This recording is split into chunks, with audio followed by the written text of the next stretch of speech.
Kabataang innovator, bahay na laban sa lindol.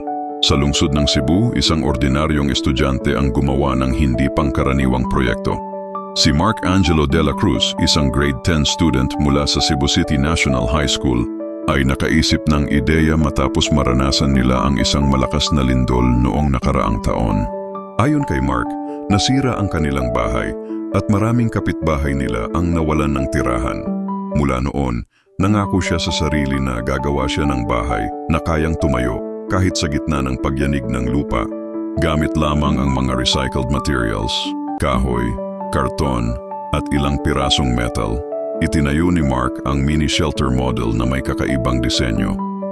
Ang ilalim ng bahay ay may shock-absorbing foundation na gawa sa goma at spring, habang ang mga dingding ay may flexible joints upang hindi madaling mabasag o gumuho. Ipinaliwanag ni Mark na pinag-aralan niya ang mga estruktura ng mga gusaling earthquake-resistant sa Japan at inangkop ito sa mga abot-kayang materyales na meron sa Pilipinas. Ang prototype niya ay pumasa sa simpleng lindol simulation test na ginawa mismo sa kanilang paaralan. At hindi man lang natumba ang modelo.